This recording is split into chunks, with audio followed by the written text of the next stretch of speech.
Greetings and welcome to another Patch Notes video here at Words About Games, a weekly video series that lets us host discussions and post opinion pieces about our various thoughts on games, gaming, and the industry. Today we're going to be talking about one of my favourite subjects to discuss on Words About Games, indie games. I've had this video idea rattling around in my head for a while, but the way games releases have been over the past few weeks has really cemented it in my head. I play a lot of indie games, as you've probably noticed if you spent more than 30 seconds on this channel and seen the amount of review impressions and general coverage there are here. I also read a lot of articles, interviews, and previews about upcoming indie games, as well as watch a lot of trailers for just about every kind of indie game I can find. Again, I run a series called Indie Game of the Week, which specifically highlights upcoming indie games, so this shouldn't really be a surprise. I'm also an idiot. When I'm watching these trailers, particularly when I see them pop up in places like the official PlayStation YouTube channel, I almost always scroll down and read the comments. Quite why I do this to myself when I should absolutely know better at this point, I don't know. But I do, and I'm inevitably digging through the same general comments over and over again. The ones that appear all over the internet whenever there's even the mention of a new, non-AAA video game. Indie games suck. The wording changes on every video or article, but the sentiment remains the same. There's a not insubstantial minority of gamers who take the time out of their day to look at these videos and try to remind us all that indie games are the worst. Even worse than knack, apparently. As you might have guessed if you read the title of this video before clicking it, I strongly disagree. When it comes to discussing opinions on video games, I'm very much a live and let live kind of girl. If you just dislike something that I like and you're not an arse about it, then that's totally cool with me. Same if you like something that I dislike. Life would be boring if we all liked the same things, and there's room in this world for us to all like whatever we like, dislike whatever we dislike, and not have the kinds of toxic debates I see raging on social media or have been faced with in real life just because I was turned off by Red Dead Redemption 2's core gameplay. Seriously, the amount of times I've been told that I'm flat out wrong because I don't think Red Dead 2 is the best thing ever is staggering. Your opinions are yours, my opinions are mine, and if we disagree then that's totally cool. There are a few areas I'll push back on, however, and one of those areas is when I'm told by someone that they don't like indie games. While I'm not saying your opinion is invalid if you don't like them, I do have to question the validity of such a blanket statement. Indie games isn't a genre. While there are certainly experiences that are typical of or associated with independently made games, there's no one type of indie game. It's not like, say, Metro Exodus, Far Cry New Dawn, and Crackdown 3, which are all different takes on the same rough genre, the open world shooter. Aside from their indie nature, games like Dead Cells, Hellblade, and Monster Prom have very little in common.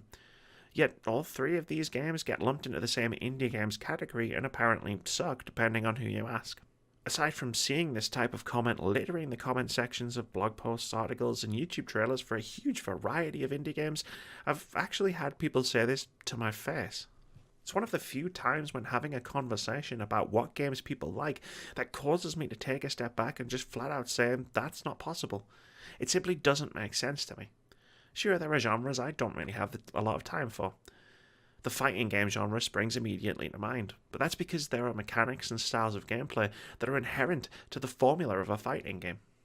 Unless it's doing something wildly different, like PlayStation Classic Bushido Blade, or it's telling a really great story in one of my favourite settings, like the Injustice series. I typically tend to avoid fighting games. And that's not even really because I dislike them or think they're bad. More just that it's a type of gameplay that doesn't really interest me very much, and I'd rather spend my time elsewhere. I mean, could you imagine if I made such a blanket statement as fighting games suck just because I don't personally enjoy the genre? And that's me honing in on a specific type of game. The equivalent statement to indie games suck would be like all AAA games suck, and I'm sure you can imagine how absurd a statement that is. Like if I said Resident Evil 2 and Apex Legends are both rubbish because they were both made by big development teams with big budgets, and they're both basically the same because they're both AAA games. I'd laugh myself out of the building. Part of this is simply down to the way general discourse and discussion is around video games these days. Everything is either the best or the worst with no in between. There's nothing that can simply be okay or good or not for me. It's either amazing or it sucks butt. There's a different, longer discussion for a different time. All of this coalesced for me during the month of February, where we had an absurd release schedule for AAA games, with 5 huge games coming all within the space of a couple of weeks of each other. As someone who runs a gaming YouTube channel that puts out review impressions of newly released games, they spent a couple of weeks of playing nothing but the newest AAA releases back to back to back. I spent a long time playing Apex Legends, Anthem, Metro Exodus, Far Cry New Dawn and Crackdown 3, capturing footage, deconstructing what made each game tick, and absorbing as much of each experience as possible.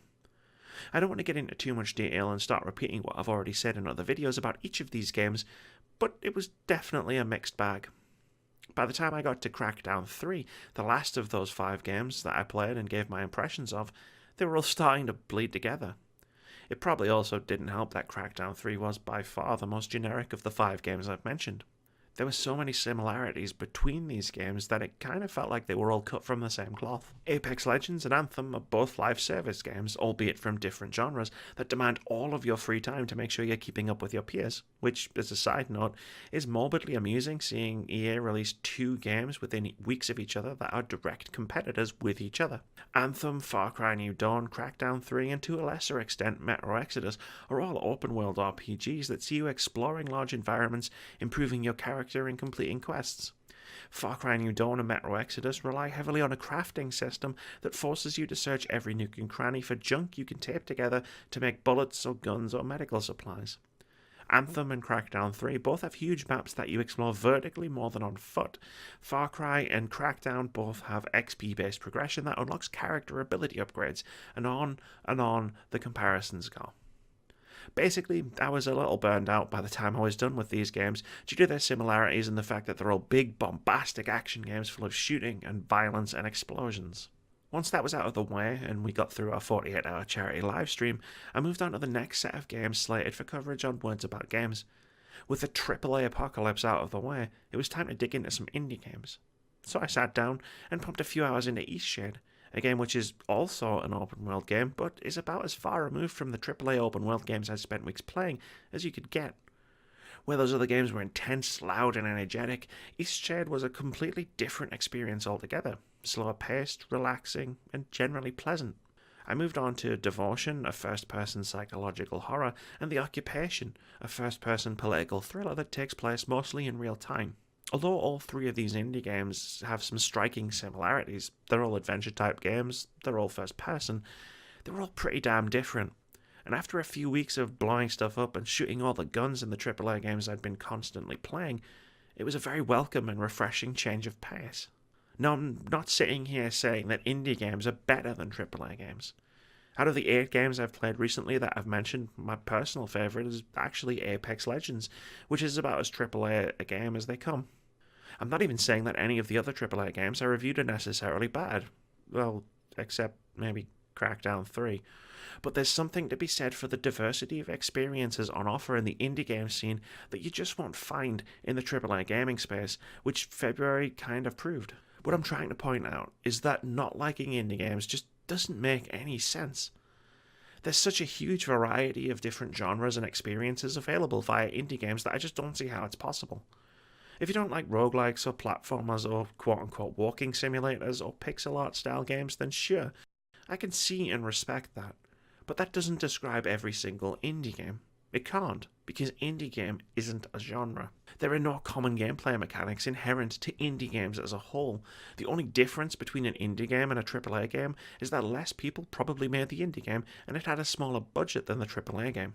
In a world where the types of experiences you can have with indie games ranges from Dead Cells to Monster Prom, Hellblade, Divinity Original Sin 2, Wargroove, Sunless Skies, Eastshade, Devotion, The Occupation, The Witness, Stardew Valley, Ashen, The Messenger, Vampire, and so many other types of game, it just makes the indie games a bad argument completely meaningless.